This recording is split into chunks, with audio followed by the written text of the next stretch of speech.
प्यारे बच्चों, मैथमेटिक्स के इस वीडियो में आज हम लोग class 10th quadratic equation chapter का एक प्रॉब्लम सॉल्व करना सीखेंगे और ये देखेंगे कि इस क्वेश्चन में क्या इन्फॉर्मेशन दिया गया है और आपको क्या पता करना है।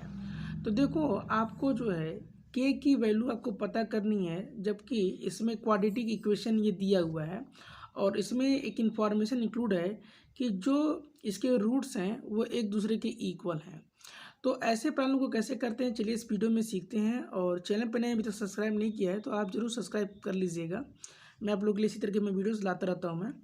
तो देखो, जब आप उसको सॉल्व करना चाह रहे हैं तो आप क्या करिए, सबसे पहले स्टैंडर्ड क्वाड्रेटिक इक्वेशन लिख लीजिए। अब स्टैंडर्ड क्वाड्रेटिक इक्वेशन क्या होता है? वो होता है ax² plus bx plus c=0। ध्यान रखिएगा, इसमें जो ए बी सी जो देख रहे हैं ये रियल नंबर्स हैं और इसमें ए की वैल्यू 0 नहीं होनी चाहिए। तो ये जो फॉर्मेशन जो होगा ये आपका स्टैंडर्ड क्वाड्रेटिक इक्वेशन हो जाएगा। अब हम लोग क्या करेंगे कि जो क्वेश्चन में क्वाड्रेटिक इक्वेशन दिया गया है उसको लिख करके हम ए बी और सी को डिटरमाइन करेंगे कि ए का रिजल्ट क्या है, बी का रिजल्ट क्या है और सी का रिजल्ट क्या है।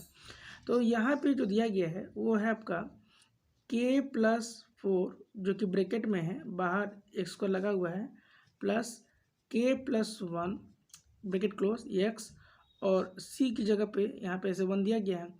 तो जब कंपैरिजन करने जाओगे तो ये आप पाओगे कि जो a का जो रिजल्ट जो होगा वो हो जाएगा k+4 हो जाएगा।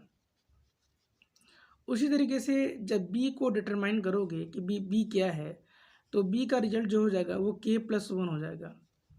और उसी तरीके से जब सी को जब पता करोगे तो सी का जो रिजल्ट जो होगा वो यहाँ पे 1 आपको मिल जाएगा।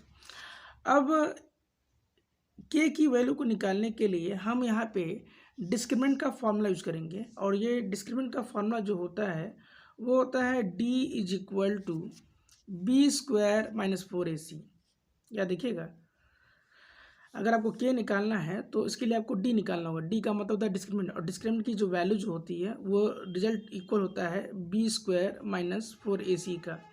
अब आपको सिंपली करना क्या है कि जो b का रिजल्ट जो यहाँ पे आप देख रहे हो वो हम लोग लिख लेंगे, दैट इज़ k+1 का होल स्क्वायर माइनस 4 लिख लीजिएगा।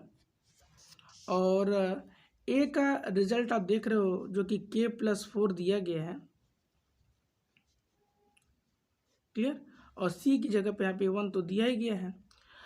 तो जैसा कि इसमें इंफॉर्मेशन था कि जो रूट्स हैं वो इक्वल हैं, तो जब रूट्स इक्वल होते हैं उस केस में जो डी का जो रिजल्ट जो होता है वो 0 के बराबर होता है। तो यहाँ पे हम डी की जगह पे 0 लिख देंगे। अब आप लोगों ने क्लास 8 और 9th में जो है a+b का होल स्क्वायर आपने पढ़ा होगा। तो यहाँ पे हम k+1 का जो होल स्क्वायर करेंगे तो k का स्क्वायर करेंगे तो k² मिल जाएगा, 1 का स्क्वायर करेंगे तो 1 मिल जाएगा, और 2 का मल्टीप्लाई k में और फिर उसके वजह से 1 में करेंगे तो रिजल्ट हो जाएगा 2k हो जाएगा।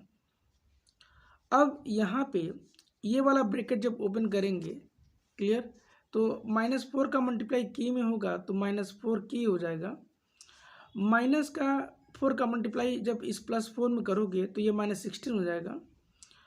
और ये तो रिजल्ट आपका इधर लेफ्ट साइड में 0 रहना ही रहना है।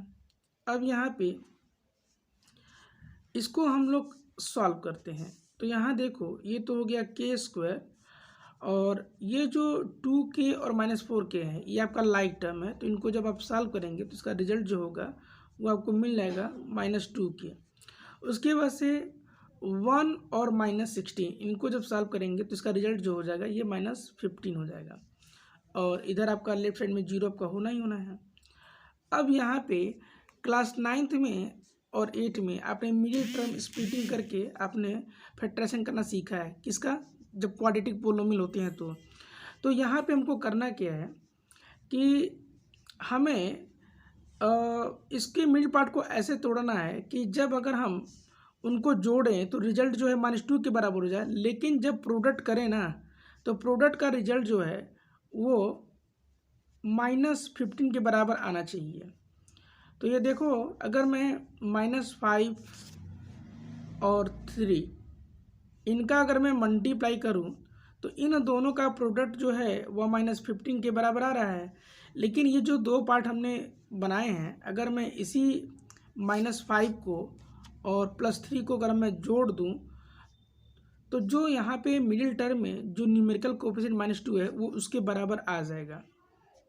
तो इसको मैं ऐसे तोड़ूंगा, मैं k² -5k + 3k -15, यानी हमने मिडिल टर्म को -k + 3k के फॉर्म में तोड़ा है, तो रिजल्ट जो है ये -2k के बराबर हो जाएगा। अब हम लोग इसमें से देखेंगे कि अब यहाँ पे हमारे पास 4 टर्म बन रहे हैं और इन 4 टर्म में हम क्या करेंगे, 2-2 टर्म लेके ग्रुप बनाएंगे और देखेंगे उनमें से कौन सा ऐसा पार्ट है जो कॉमन है। तो अगर यहाँ देखो, अगर इनके साथ ग्रुप बनाते हैं, मान लो हमने ये स्टार्टिंग का 2 टर्म लिया है k² - 5k, इन दोनों में k आपको कॉमन दिख ही रहा है, तो k को निकालेंगे तो यहाँ पे ब्रैकेट में आपको मिलेगा k - 5, जबकि लास्ट के 2 टर्म में अब देखोगे तो k तो कॉमन नहीं है, लेकिन 3 और 15 का अगर आप HCF निकालें, हाईएस्ट कॉमन फैक्टर, तो वैल्यू 3 आएगी।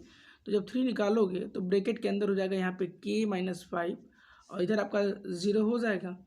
अब यहाँ पे देख सकते हो कि k - 5 दोनों में कॉमन दिख रहा है, तो k - 5 को आप कॉमन कर लीजिए तो दूसरे ब्रैकेट में हो जाएगा k + 3 = 0। अब यहाँ से जब हमको k का वैल्यू निकालना है तो हमें क्या करना है कि एक एक पार्ट लेंगे और 0 से कंपेयर करेंगे। अगर हम k - 5 लिए, इसका 0 से कंपेयर अगर हम करते हैं तो हमें जो है k की वैल्यू जो है हमें 5 मिल जाएगी, लेकिन अगर हम k + 3 को ले करके 0 से कंपेयर कर दें तो k की वैल्यू मिल जाएगी -3। तो आज के इस वीडियो में आपने ये देखा कि हमने ये k का वैल्यू कैसे निकाला है। ऐसे वीडियोस को पाने के लिए हमारे चैनल से ज़रूर जुड़ लीजिएगा। और चूँकि क्वाड्रेटिक इक्वेशन का टॉपिक है और इस टॉपिक पे अगर आपको वीडियोस देखने हैं तो वीडियो के एंड में इसकी प्लेलिस्ट में दे दूंगा, उसे आप ज़रूर वॉच कर लीजिएगा। मैंने सेलेक्टिव क्वेश्चंस को मैंने चुना है जो कि बोर्ड में कई बार पूछा भी गया है, उनको देखिए और कमेंट सेक्शन में राय जरूर दीजिएगा। मिलते हैं नेक्स्ट वीडियो में, तब तक के लिए जय हिंद, जय भारत।